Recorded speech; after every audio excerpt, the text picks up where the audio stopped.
this first week back for many of you.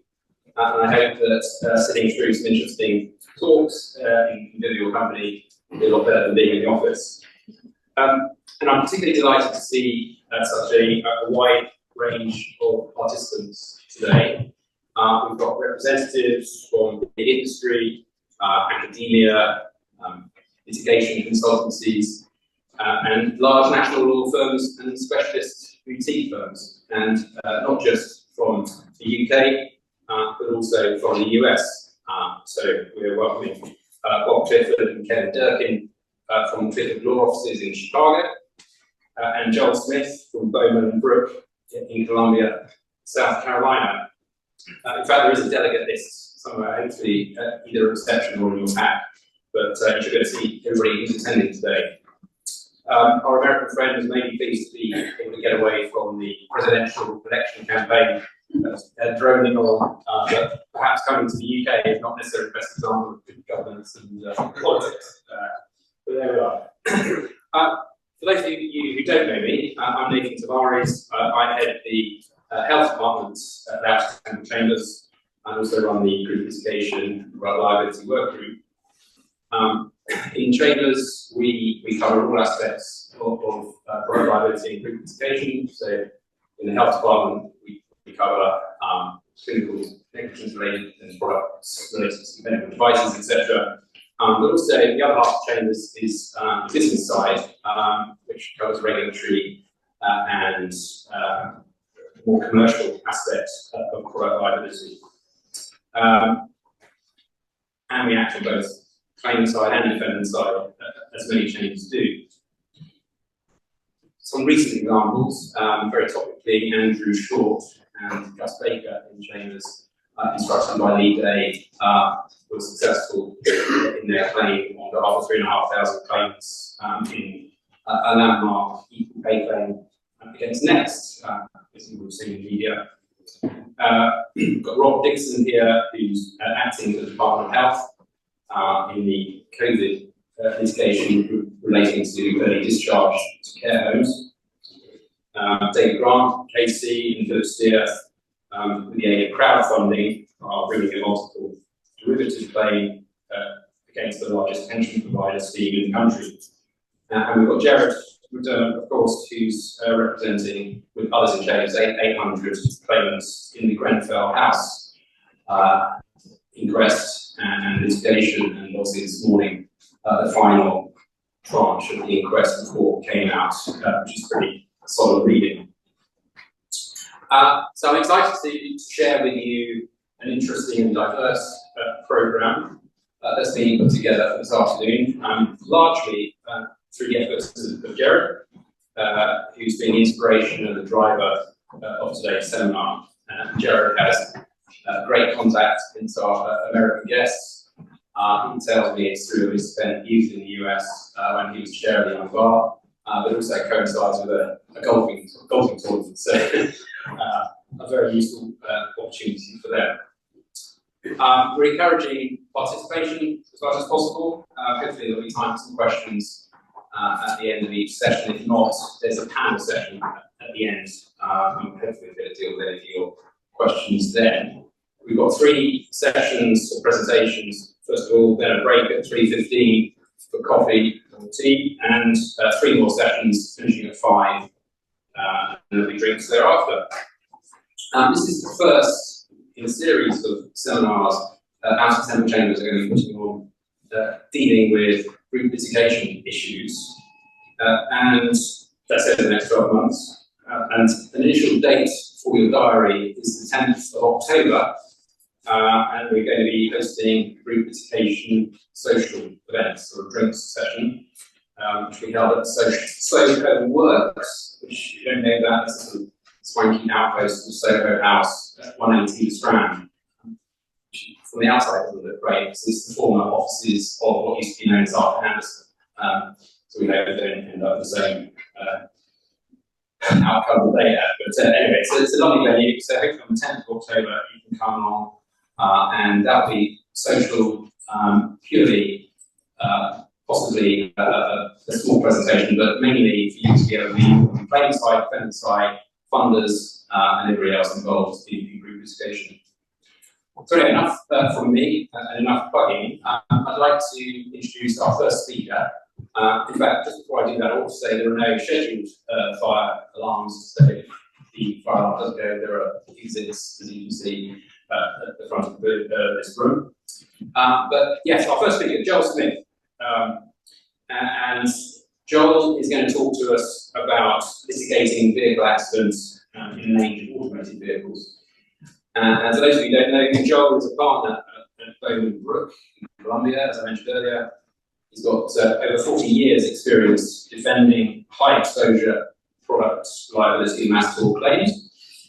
He was lead counsel in two of the biggest product liability crises that hit the motor industry in the US, including those Toyotas which had an accelerator that did it with a mind of its own, and also the Honda cases involving the vehicle of the Takata airbags. And it's not just engineering companies that Joel acts for. He's also a go-to defense lawyer for pharmaceuticals and other consumer products. So, very pleased to welcome Joel. Thank you. So right after lunch, we're going to talk about machine-generated data. I don't know who picked this subject for right after lunch, but if we're talking about Rebecca Vardy's cell phone at the bottom of the North Sea, or a flight data recorder in a Boeing aircraft, the presence of, or in Ms. Vardy's case, the absence of, machine-generated data converted to human-readable format is more and more a feature of evidence, both here and in the US. That trend is probably nowhere more evident than in cases involving the requirement of an automobile crash reconstruction. 40 years ago, we used a tape measure to measure the crush profile of a vehicle.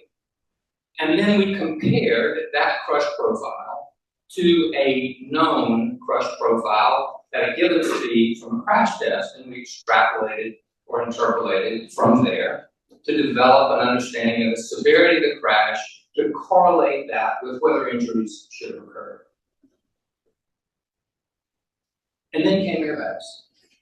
And the way we get an airbag to deploy, and we certainly don't want an airbag to deploy in every crash, is we put sensors in the vehicles, accelerometers, to evaluate the deceleration speed, and then we send that information to a computer, and the computer recognizes that speed, and it tells the airbag, commands the airbag module whether to deploy or not. And somebody realized, hey, if the computer has information in it about the speed of the crash so that the airbag can deploy, we can record that. We can take that away and have our own black box as we have in our aircraft. So we get this information. This is the first, what's called a CDR, or crash data report. This is from a crash that you'll see more about in a minute. But in 100 milliseconds, the speed change is from 90 miles an hour to 0. That, it takes you, by the way, 300 milliseconds to blink your eye. So that 90 mile an hour deceleration in less than the time it takes you to blink your eye is a very severe crash. But what we realized is if we have this electronic data, there's also a lot of other electronic information going on in the vehicle. For example, the brake lights on the back of your car come on every time you touch the brake. That's electronic. We can record that. We can know when your foot is on the brake. And your accelerator pedal is now electronic. So we can know the voltage and therefore the pedal angle and what you're commanding the throttle to do, open or close. There is anti-lock braking, which requires a speed sensor on every wheel, so we know how fast the car is going. So what we were able to do is to record that information, and record that information for 5 seconds. And as those 5 seconds go off, second 0 becomes second 1, and second 5 becomes second 6 and falls off into oblivion.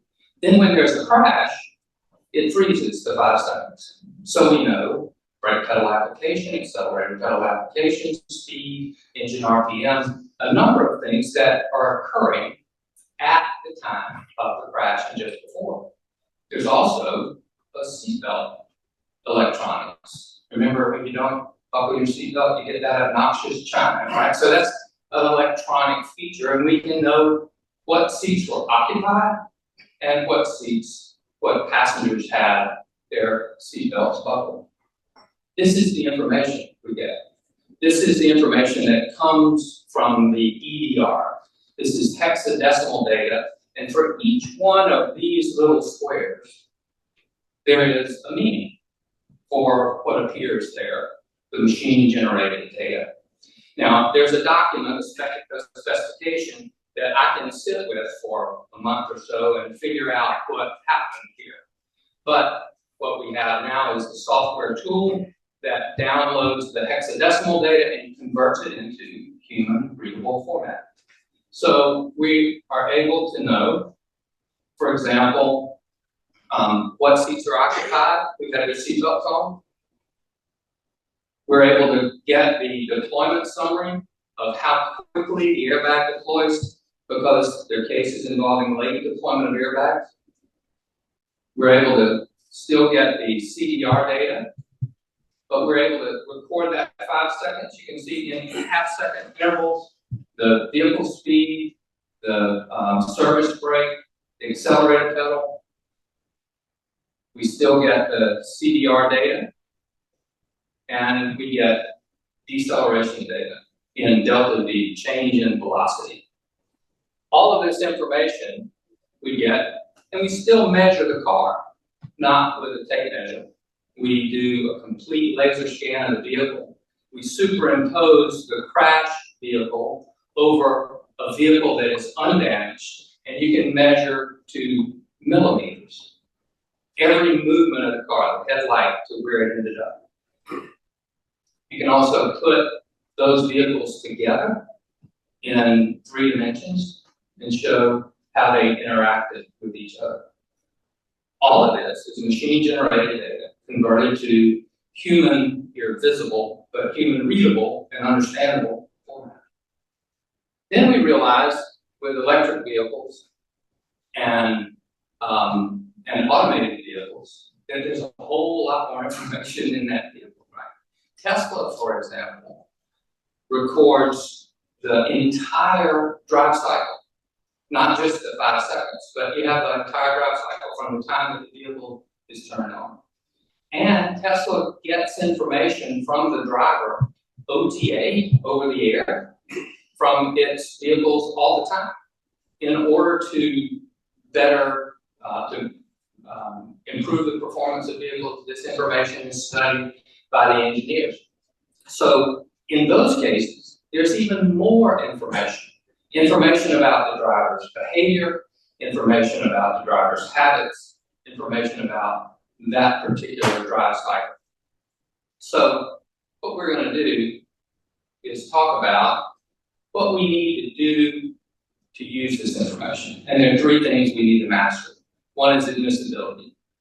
What is the foundation for the admissibility? And on the other side of that, we need to be able to try to get it excluded if we want to. And in that situation, we want to know how this was created. Was it created reliably? Was it recorded reliably? Was it downloaded appropriately? And most importantly, was it translated to human readable format appropriately?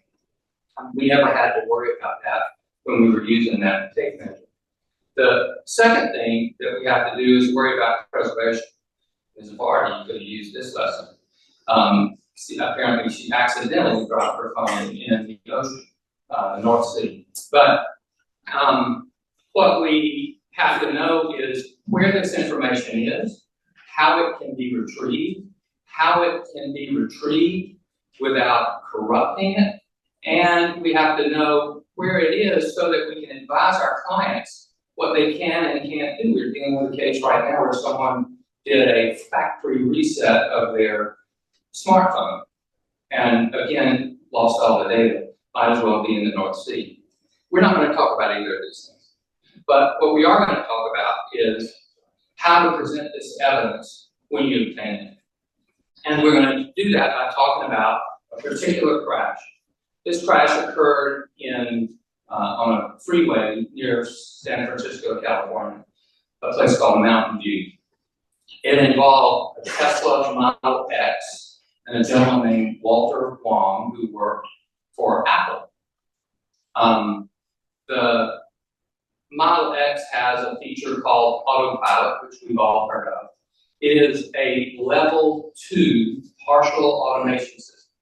So level 1, there's 6 automation levels, and level 0 is actually a fairly automated vehicle. You may be driving a level 0 vehicle now that has, for example, automatic emergency braking or lane departure warning. These are things that work periodically when called on, but not continuously.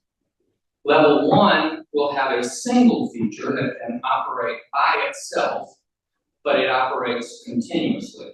This is usually, always, something called adaptive cruise control. Some of you may have this on your vehicles, right? Where you set a certain distance that you want to maintain between the vehicle in front of you. You pull in behind the vehicle in the travel lane, and the vehicle in front of you, your vehicle doesn't go any faster than the vehicle in front of you. That vehicle moves out of the way and it normally accelerates. So it assists you in maintaining a safe distance from vehicles while you're operating on cruise control. The level 2 allows for 2 systems that work simultaneously. Adaptive cruise control and something called lane centering technology. Lane centering technology is a little different from lane keeping technology. You may have that on your vehicle now, that when you approach a lane line, it kind of bumps you back into position. The lane centering technology actually keeps you in the lane itself, centered in that lane. So if you're operating lane centering technology and the adaptive cruise control at the same time, your vehicle stays in the center of the lane, and it should stay an appropriate distance from vehicles in front of you. So you can safely relax, but monitor the driver. So that is where we are with this autopilot system. And Tesla has that system, was not the first to have that system.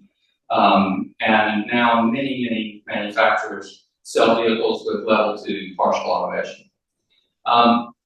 Because of the way this system works, Tesla tells its drivers that their auto steer, which is a lane centering technology, is a hands-on feature, and you have to keep hands on it. It says that it's not. It says that when using auto steer, hold the steering wheel and be mindful of road conditions and surrounding traffic.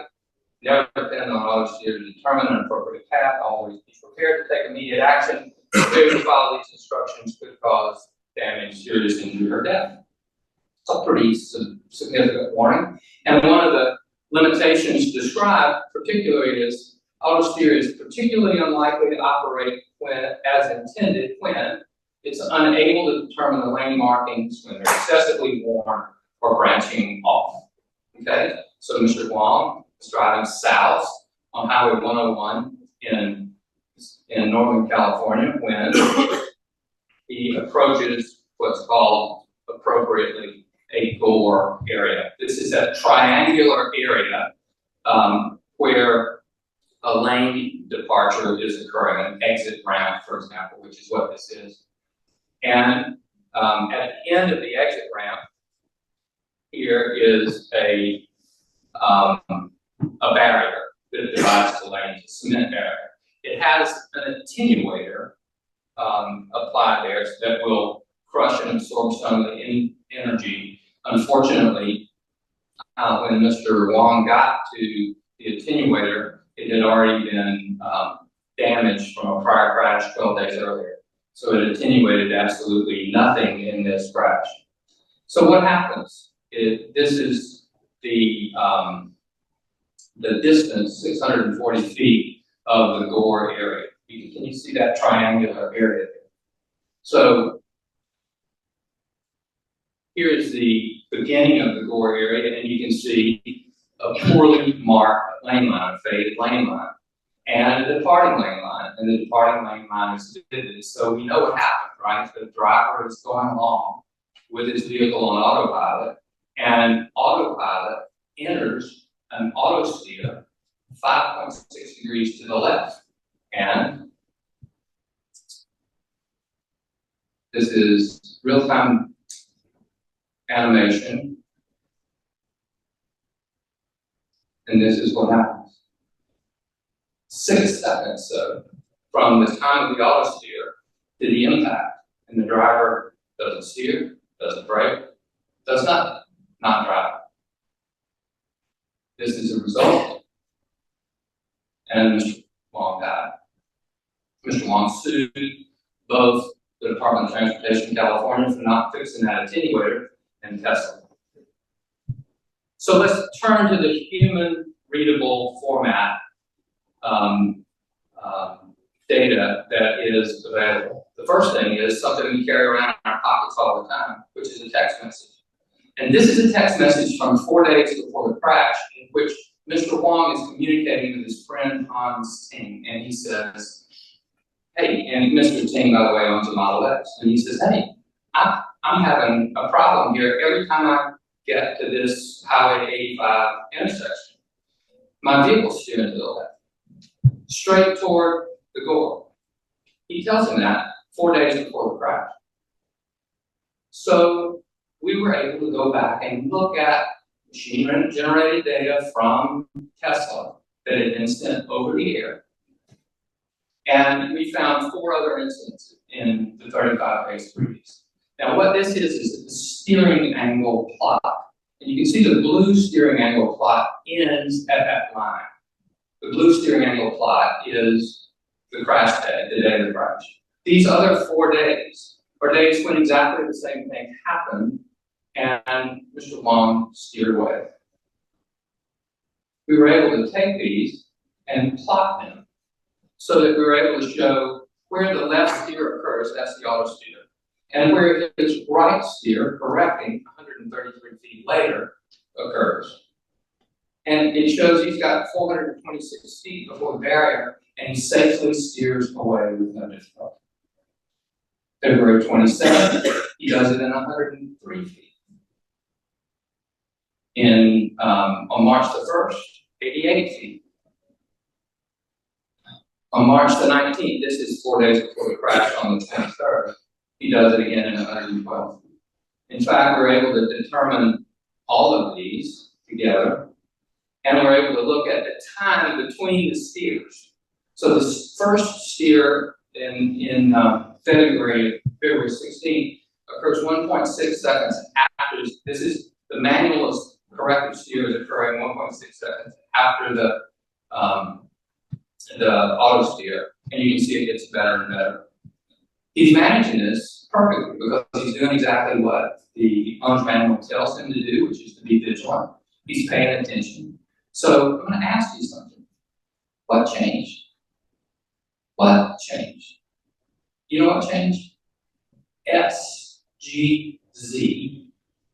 1.4.0 changed. You know what that is? We'll see. So machine-generated data is also in your cell phone. You have no idea how verbose a timeline you have in your pocket. And if I have your cell phone and your password, I can tell everything. I can tell when you took your phone from landscape to portrait. I can tell you when you did it. I can tell you where you were when you did it. But if you don't have the password, I can't get any of it because it's encrypted. So we had nothing. This is Mr. Wong's cell phone that was found out at the crash scene. But Mr. Wong worked for Apple. And Apple equips all of its employees' phones with something called Crash Recorder. crash recorder does two things. It records a log every time excessive memory is used and every time excessive power is used, because it uses this information from its employees' phones to determine how best to adjust its technology to handle excessive memory and excessive power. Makes sense. And it's outside of the encrypted area because Apple needs to be able to access it. So because Mr. Wong worked for Apple, we were able to determine that there were some things that were potentially in that phone that would be helpful, and Apple provided that information. This is the data from the phone. These logs, by the way, are like a snapshot. They're all in object code or binary code, which is a bunch of zeros and ones. This has already been converted to human readable format, which is a source code, computer language. Unfortunately, the only humans that can read the human readable format in an Apple phone work at Apple. So we had to go get an Apple witness, take a deposition, get a declaration to interpret this, much like you would have a foreign language document interpreted, translated, and used in trial. So what this does is it gives you the date and time. There's a timestamp up there of date of the crash, 9:06:58, and then this. The largest process is SGC. Now, what the people from Apple told us that largest process meant is I can see that on my phone. This is visible on the screen. And SGC was that largest process. We still don't know what SGC is. 10 minutes later, that was a memory log drop. This is a power log drop, and you can see it's got much more information.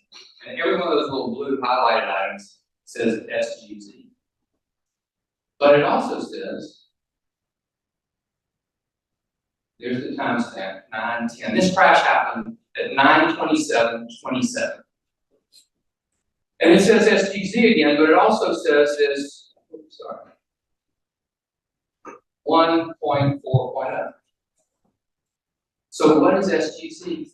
SGC is the history, the written history. But it's short for Sanguoji. I didn't pronounce that correctly, I'm sure. But it's the records of the Three Kingdoms period that ended at the fall of the Han Dynasty in 3rd century China. Now, what is a 1,700-year-old history book doing in the most modern thing we carry around in our pockets? Well, SGC is the code for the Three Kingdoms video game. The Three Kingdoms video game was in the forefront on Mr. Wong's phone. So now we know some information. We know that at 9:06 and at 9:10, that was running. So how do we present it?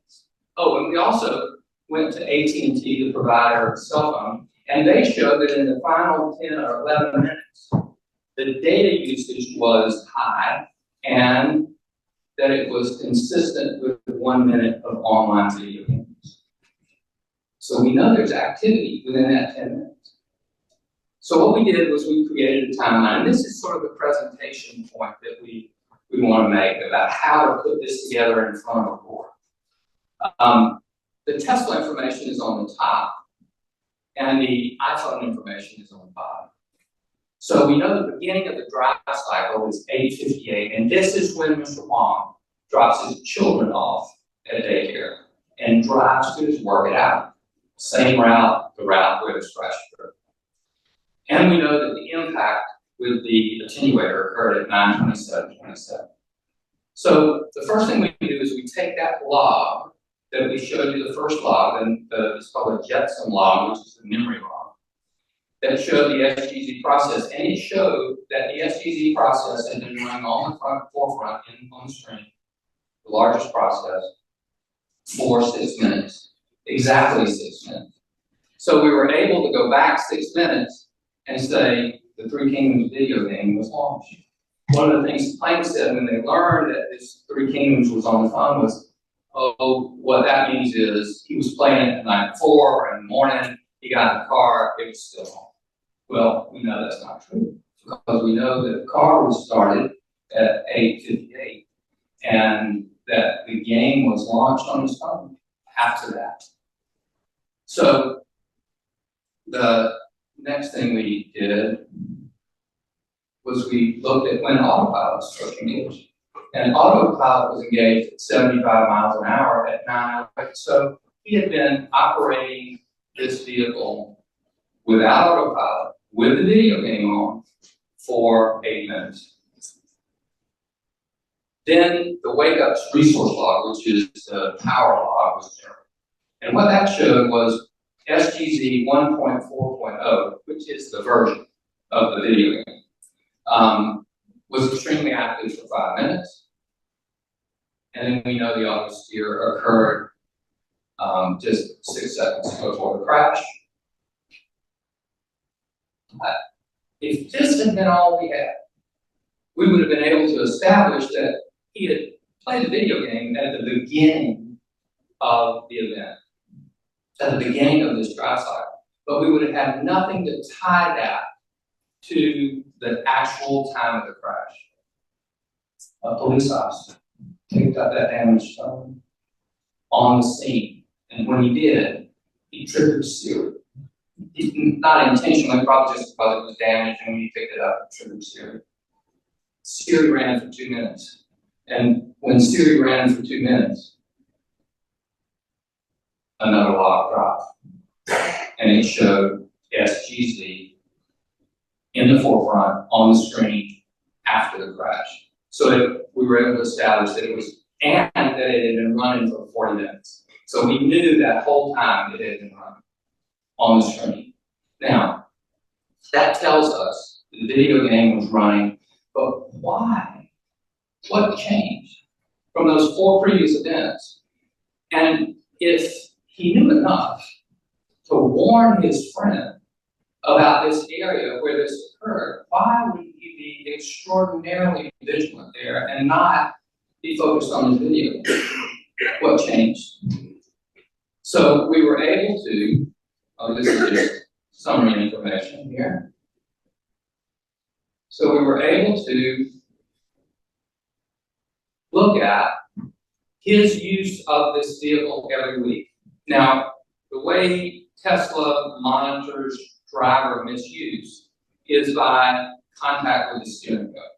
So it monitors when your hands are on the wheel or when your hands are not detected.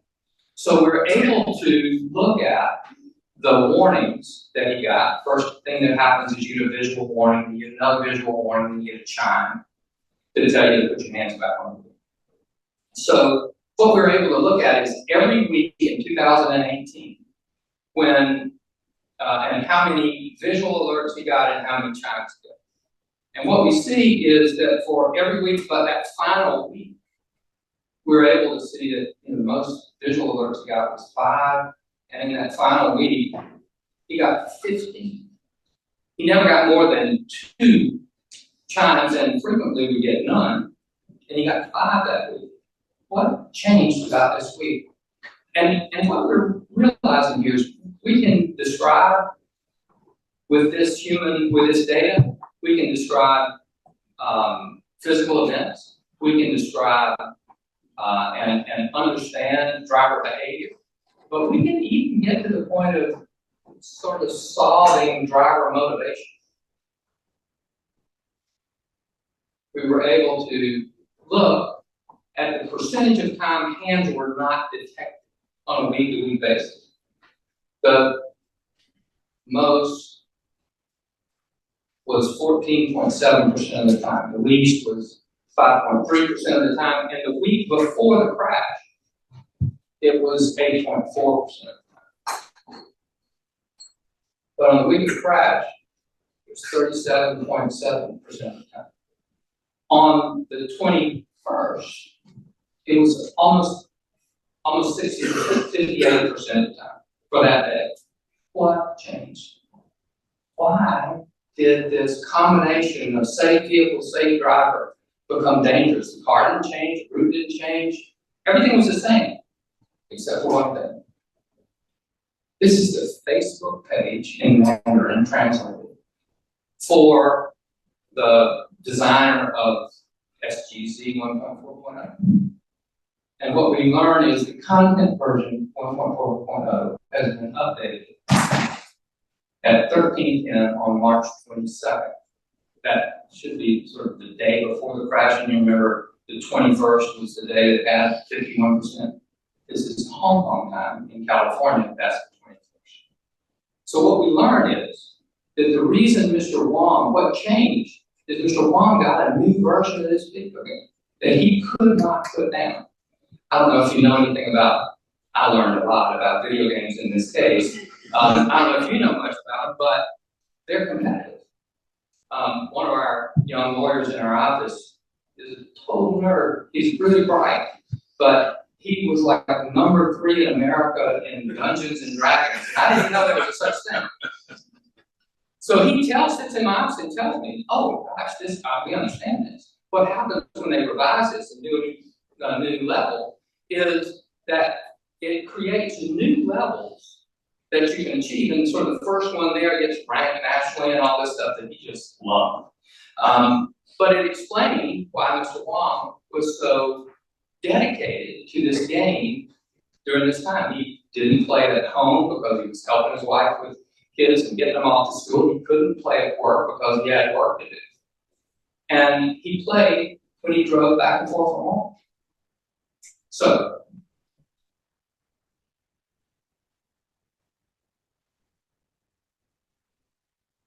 So this is where we started, with accident reconstruction 40 years ago. And now we have a whole accident, physical events, driver behavior, driver motivation, all told by machine-generated data converted to human readable format.